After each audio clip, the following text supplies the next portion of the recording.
Hello dear students, you all are welcome with your favourite channel maths आसान है।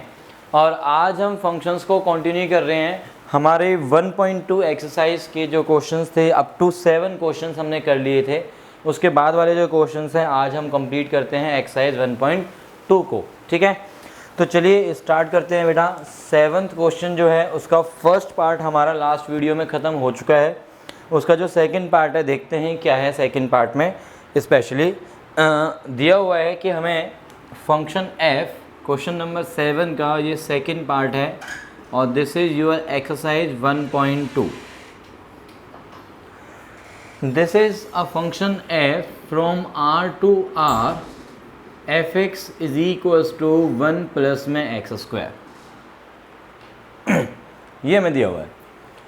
बताना क्या है इसमें, in each of the following cases state the function is 1 1 और on to और बाइजेक्टिव। ठीक है, 1 1 ऑन टू देखना है मुझे इसमें। तो आपने देखो ऐसे अप्रोच सोचो इसकी कि जो एक्स स्क्वायर है, यदि मैं f x is equals to x square सोचता हूँ तो आपको पता है कि ये 1 1 नहीं है। F x is equals to x square 1 1 नहीं है। पीछे भी हमने क्वेश्चंस किए हैं इसके कि एक्स यदि मैं -1 डालता हूँ तो ये 1 आएगा, ये वाला सिर्फ पार्ट एक्स स्क्वायर वाला पार्ट। 1 डालते हैं तो भी 1 आएगा। अब ये यदि 1 ऐड हो रहा है साथ में तो आप खुद सोच के देखो कि x के ऊपर तो x जो भी चलेगा ये जो 1 है वो तो फिक्स चलेगा। मीन्स यदि मैं x को -1 डालता हूँ तो ये 1 + 1 क्या बनाएगा फाइनली 2, और 1 डालते हैं तो भी 2 बनाएगा। Is this clear? Are you getting बेटा? कि आप ये बड़े ही आराम से देख सकते हो कि यहाँ पे -1 भी है और 1 भी है आर में, डोमेन वाले आर में। और यहाँ जो रेंज वाला है या कोडोमेन वाला जो आर है आपका, यहाँ -1 से जाओगे आप 2 पे और यहाँ 1 से भी जाओगे 2 पे। तो this is very very clear that कि ये जो फंक्शन है वो 1 1 नहीं है। तो this directly implies because of f of -1 equals to f of 1 is equals to 2। So as ऐसे बोल दो as this implies f is not 1 1 function. 1 1 तो नहीं है। अब बात आती है इसके ऑन टू होने की। ऑन टू है या नहीं है ये मुझे चेक करना है। तो देखो अब आप ऑन टू के लिए इसमें से कोई भी एलिमेंट ले लो, कोई भी एलिमेंट को क्या नाम दे दो, y दे दो। Let y belongs to r codomain, be any element then such that, ऐसे मान लो सच दैट एफ एक्स की वैल्यू y है। मतलब मैं ये मानकर चल रहा हूँ कि इसमें यदि कोई y एलिमेंट है तो उसकी जो प्री इमेज है वो क्या है, x है। y की प्री इमेज x है, इसका मतलब एफ एक्स की वैल्यू y हो गई। अच्छा, एफ एक्स की वैल्यू y है, व्हाट दिस इम्प्लाइज 1 प्लस में x square is equals to y। तो x की वैल्यू क्या आएगी बोलो, y माइनस में 1 का अंडर रूट, प्लस माइनस लगा सकते हो। ठीक, इसका मतलब ये है कि यदि मेरा यहाँ पे एलिमेंट y है, यदि यहाँ पे एलिमेंट y है तो उसकी जो प्री इमेज मैंने x एज्यूम की थी वो एक्चुअल में y की टर्म्स में देखें तो क्या बनेगी, y माइनस 1 का under root plus minus sign के साथ। जैसे कि फॉर एग्जांपल y को आप 2 लेके चलो, y को आप 2 लेके चलते हो तो 2 की प्री इमेज क्या आएगी, 2 - 1 1 का अंडर रूट 1 और प्लस माइनस बाहर है, इसका मतलब +1 और -1। तो ये जो y की प्री इमेज रूट के अंदर y - 1 बाहर प्लस माइनस है, वो दिखा रहा है कि यदि कोई भी y एलिमेंट होता है इस सेट के अंदर तो उसकी ये प्री इमेज बनेगी इन टर्म्स ऑफ y। और ये प्लस माइनस दिखा रहा है कि 2 प्री इमेज बनेंगी। बट क्या हर y के लिए प्री इमेज बनेगी वो मुझे चेक करना है। ठीक है, तो लेट्स टेक, यदि मैं y इसमें, यदि मैं इसका y एक एलिमेंट ले लेता हूँ 0, y 0 भी हो सकता है ना, y can be 0 also, y can be negative also, क्योंकि आपके पास पूरा का पूरा रियल लाइन का सेट है। तो if y is equals to 0 belongs to r codomain में यदि y 0 है तो दिस इम्प्लाई उसकी जो प्री इमेज बनेंगी वो बनेंगी प्लस माइनस रूट के अंदर -1, जो कि हमारे डोमेन वाले सेट में नहीं है।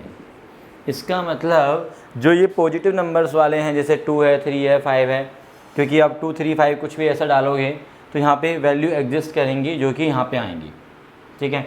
बट यदि आप कोई भी नेगेटिव नंबर डालते हो y की वैल्यू तो आप देख पाओगे कि रूट के अंदर नेगेटिव हो जाएगा, उसकी प्रीमेज एग्जिस्ट नहीं करेगी। 0 डालोगे तो भी ऐसा ही आ रहा है और नेगेटिव डालोगे तो भी ऐसा ही आ रहा है, ठीक है ना, बात समझ में आ रही है बच्चों।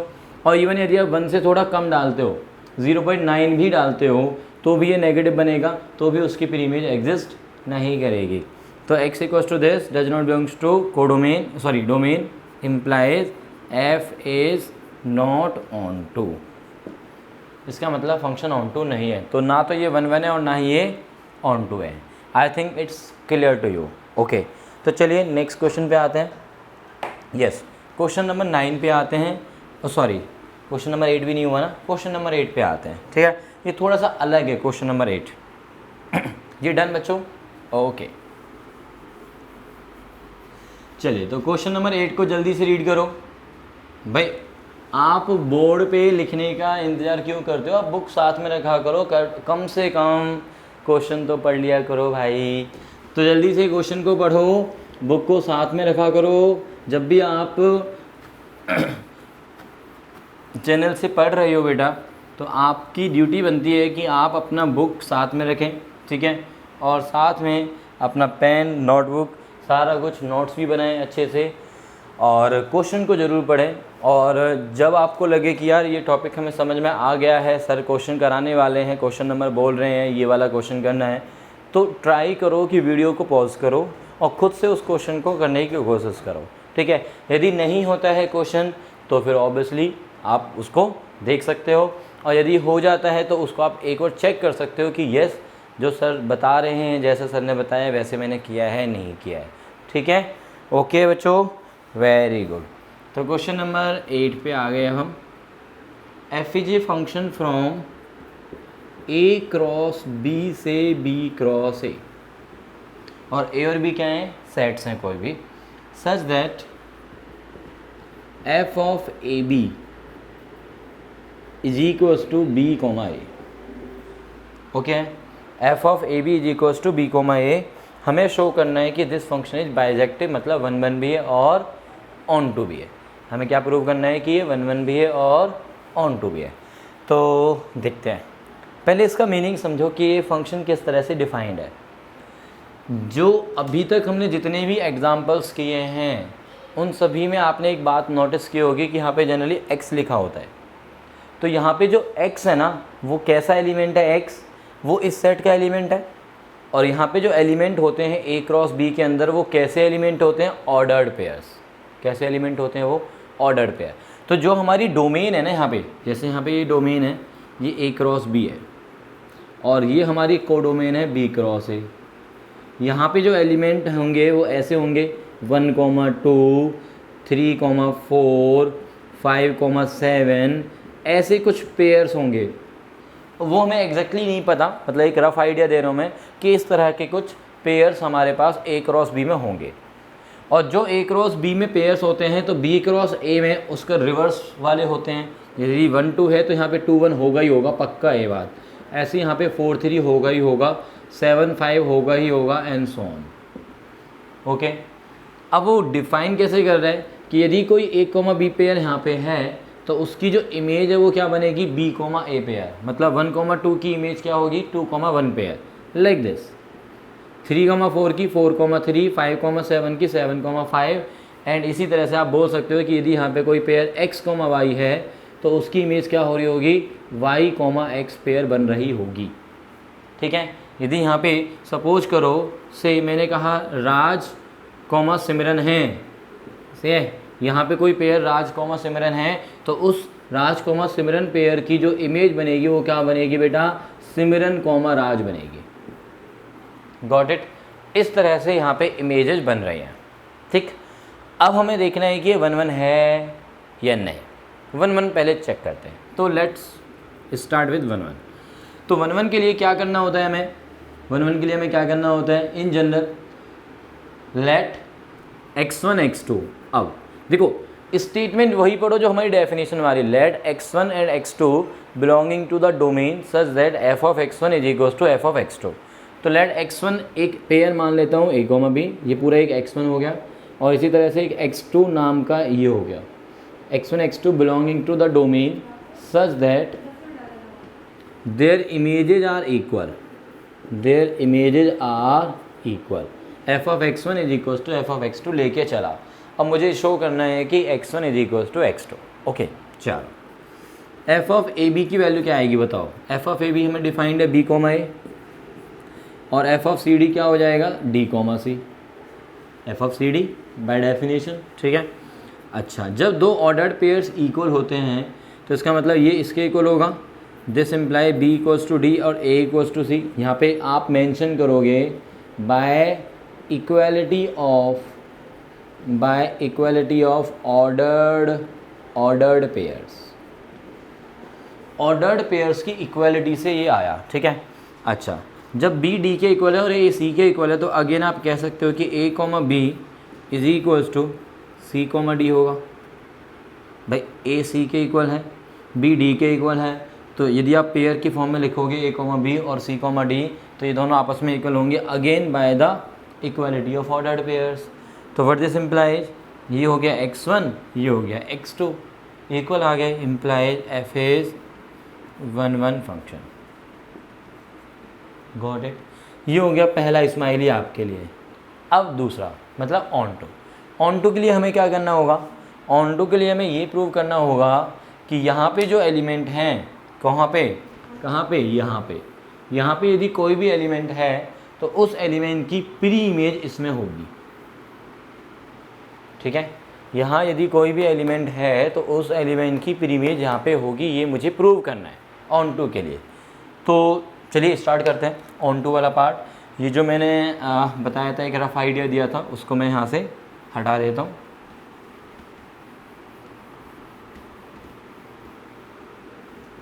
चलिए जी, तो अभी हम आते हैं ऑन टू वाले पार्ट पे कि ऑन टू हम कैसे प्रूव करेंगे। तो ऑन टू के लिए मैं मान लेता हूँ कि लेट इसमें कोई पेयर है, एक्स कमा वाई नाम दे दो general, let x comma y belongs to b cross a be any element then.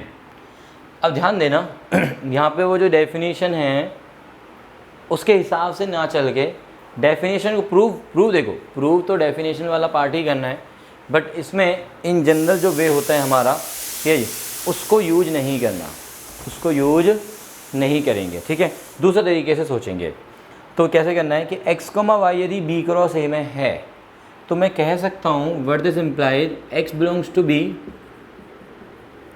And y belongs to A, बोल सकता हूँ by the definition of Cartesian product of sets, Cartesian product of sets का जो Cartesian product हम define करते हैं ए cross B, उसकी जो डेफिनेशन है वो यहाँ पे सीधा सीधा अप्लाई हो गई, ठीक। यदि x b में एक एलिमेंट है और y a में एक एलिमेंट है तो y comma x pair a cross b में होगा again bye the definition of Cartesian product of sets, okay. यदि कोई एलिमेंट a क्रॉस b में है और f एक फंक्शन है फ्रॉम a क्रॉस b, तो हमारी फंक्शन की डेफिनेशन कहती है कि यदि कोई भी डॉटर होती है तो उसकी मम्मी होती है one and only one mother. मतलब ये एलिमेंट यदि डोमेन में है तो इसकी इमेज तो एग्जिस्ट करेगी ही करेगी। तो क्योंकि f being a function with domain a cross b must implies y comma x must have image in b cross a। बात समझ में आई।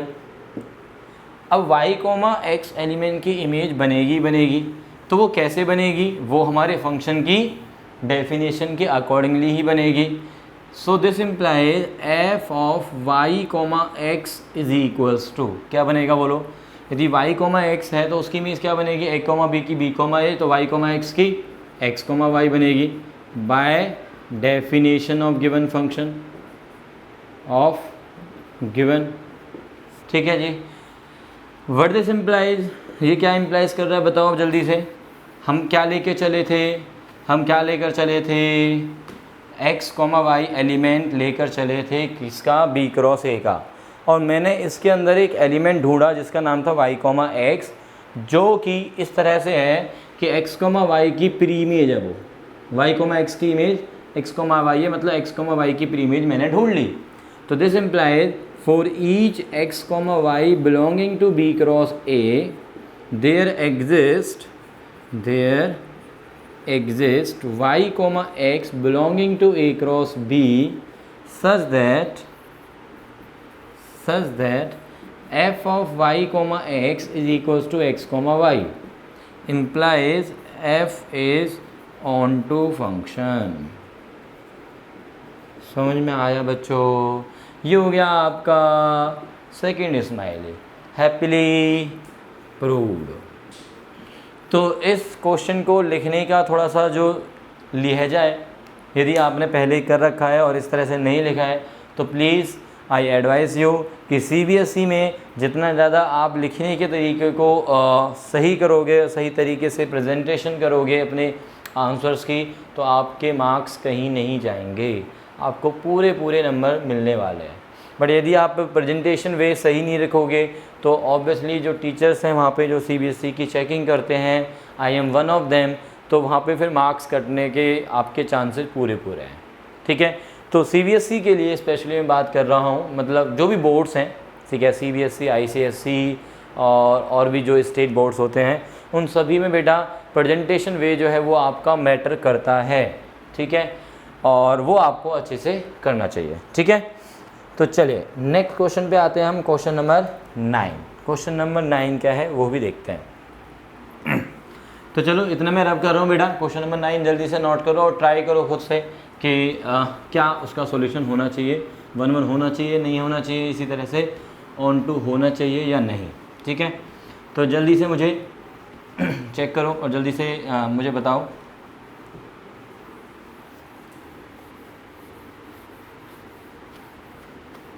हाँ जी, question number 9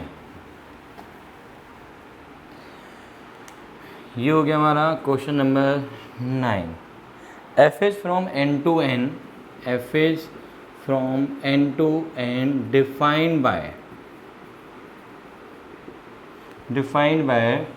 f of n is equals to n plus में 1/2 if n is odd and n/2 if n is even, ठीक है, for all n belongs to natural number।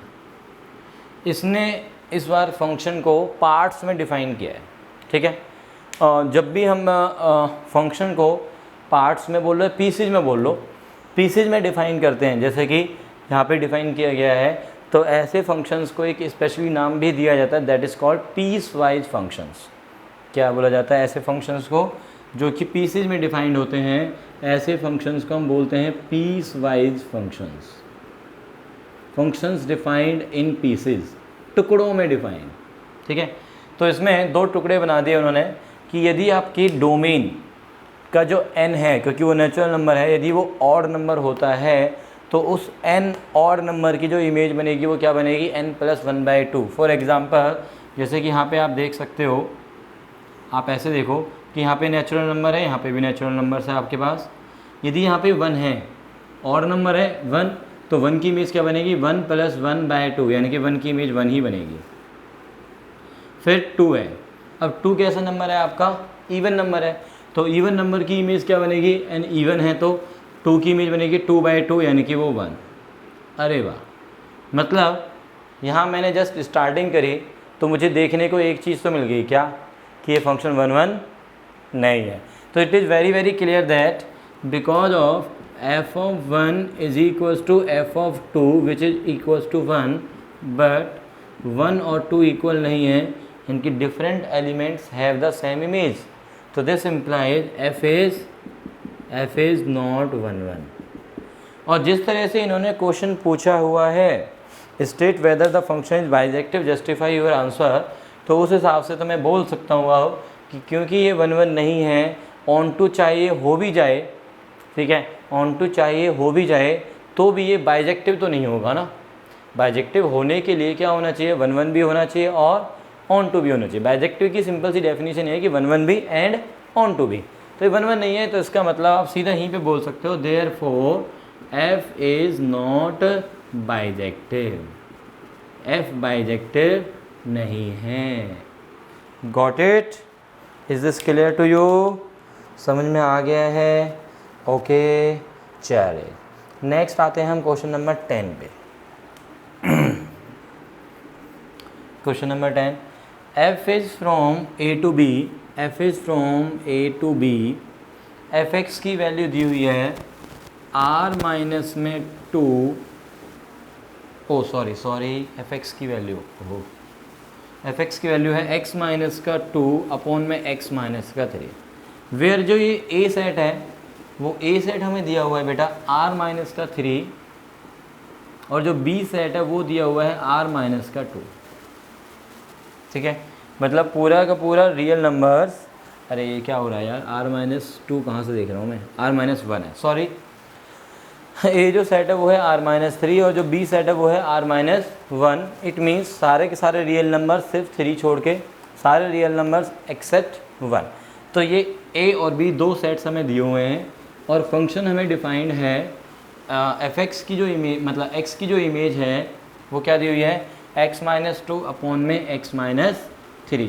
तो check करना है कि ये 1 1 है या नहीं है, ऑन टू है या नहीं है। देखो मैक्सिमम बच्चे इस क्वेश्चन को कर लेते हैं और मुझे पता है कि आप लोगों ने भी इस क्वेश्चन को कर लिया होगा, बट यदि ये क्वेश्चन 4 मार्क्स का आता है पेपर में तो मैक्सिमम बच्चों को इसमें 3 नंबर मिलते हैं।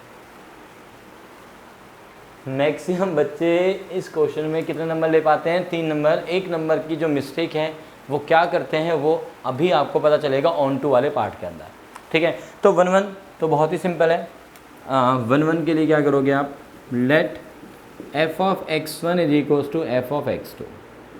ऑब्वियसली x1 और x2 कोई भी दो एलिमेंट है डोमेन वाले सेट में से, यानी कि a में से, which implies f of x1 क्या आएगा, x1 माइनस 2 अपॉन में x1 minus 3, x2 minus 2 upon में x2 माइनस 3, विच implies x1 into x2 x3 x1 2 x2 plus का ये 6 is equals to x1 x2 minus का 2x1 माइनस 3x2 प्लस का ये 6। Okay तो यहाँ पे कुछ कैंसिल हो रहा है तो x1 x2 गया, 6 से 6 गया।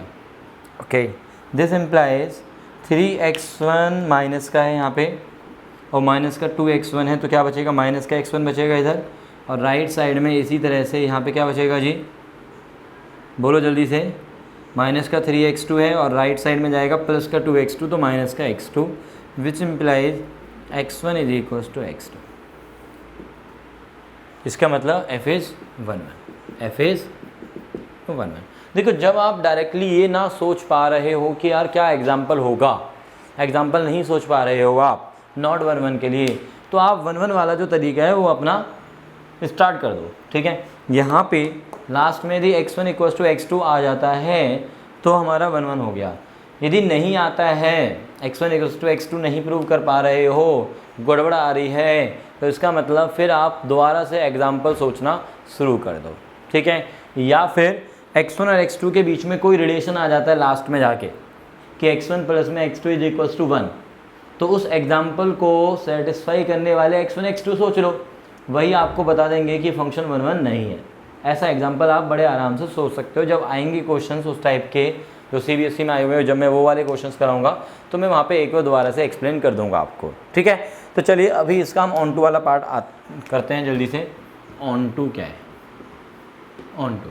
ऑन टू के लिए मैं मान लेता हूँ कि इसमें कोई एलिमेंट है y, let y belonging to b be any element such that fx is equals to y, which implies x minus 2 upon में x minus 3 is equals to y, ठीक है जी। अच्छा अब यहाँ से x की वैल्यू निकाल लो पहले, तो ऑन टू वाले पार्ट में जब भी आप f x equals to y लिखते हो तो वहाँ से x की वैल्यू y की टर्म्स में निकाल लेते हो, ठीक है। This imply x minus two x into y minus का 3y which imply x common 1 minus का y, इसमें से और इसमें से इस 2 को उधर भेजा 2 minus 3y which imply x की वैल्यू आगे 2 माइनस का 3y अपॉन में 1 माइनस y, ये आ गया। अब देखो y अपने पास क्या है, कोई भी रियल नंबर है, y अपने पास क्या है, कोई भी रियल नंबर, ठीक है, सिर्फ और सिर्फ 1 को छोड़ के, क्योंकि यदि 1 हो जाता तो क्या लफड़ा होता, क्या पंगा होता। यदि y 1 हो जाता तो ये वैल्यू नॉट डिफाइंड हो जाती, तो y 1 है नहीं और ये वैल्यू हमेशा फिर डिफाइंड रहेगी, फाइनाइट रहेगी, क्योंकि आपको पता है कि यार कोई भी रियल नंबर ले लो आप y 1 के अलावा, तो ये वाली वैल्यू नॉन ज़ीरो रहेगी और ऊपर वाली वैल्यू चाहे जो भी हो y यदि रियल नंबर है तो 3 इंटू वाई करोगे तो भी रियल, 2 में से माइनस करोगे 3y तो भी रियल। तो इसका मतलब ये पूरी वैल्यू भी क्या रहेगी, रियल वैल्यू रहेगी और ये वाली वैल्यू भी रियल वैल्यू ही होगी और ज़ीरो नहीं होगी। तो रियल अपॉन में रियल हमेशा भी क्या होता है, रियल नंबर ही होता है। तो ये बात तो फैक्ट है कि ये जो x की वैल्यू आएगी जो कि y की टर्म्स में दिख रही है आपको, इसका मतलब ये है कि y की जो प्रीइमेज आपने x एज्यूम की है, उस x की वैल्यू ये है।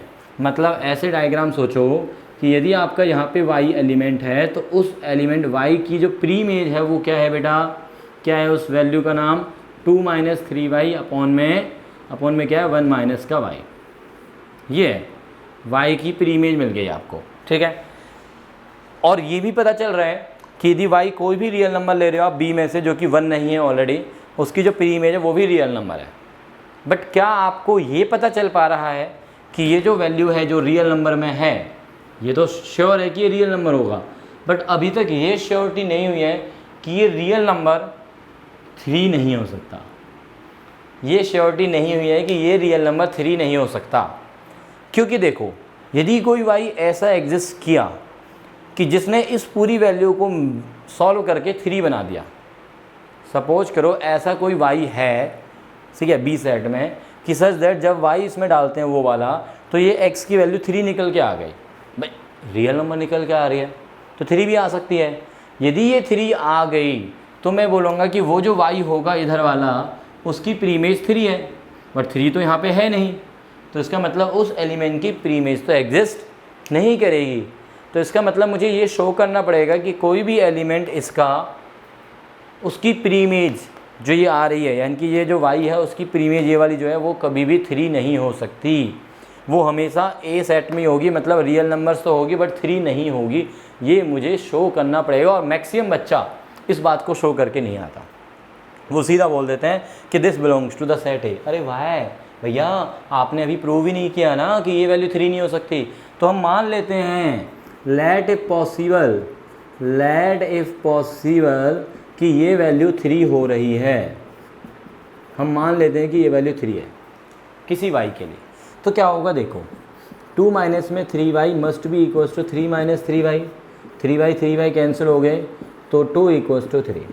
इसका मतलब किसी भी y की प्रीइमेज ये वाली जो है 3 नहीं हो सकती, क्योंकि यदि ये 3 हुआ, ये वैल्यू 3 हुई तो हमारे पास 2 इक्वल्स टू 3 होगा, जो कि पॉसिबल नहीं है, नॉट पॉसिबल। इसका मतलब सो देयरफॉर 2 माइनस में 3y अपॉन में 1 माइनस y जो कि x की वैल्यू है, this must belongs to the set a. मतलब रियल नंबर होगी बट 3 नहीं होगी, implies f is onto. और यदि ये ऑन टू हो गया तो इसका मतलब ये बाइजेक्टिव भी हो गया। इसी के साथ टाटा बाय बाय बच्चों। और जो बचे हुए 2 क्वेश्चन है वो बहुत ईजी हैं, 11 12, तो वो आप अपने आप कर सकते हो। ओके बच्चों, टेक केयर।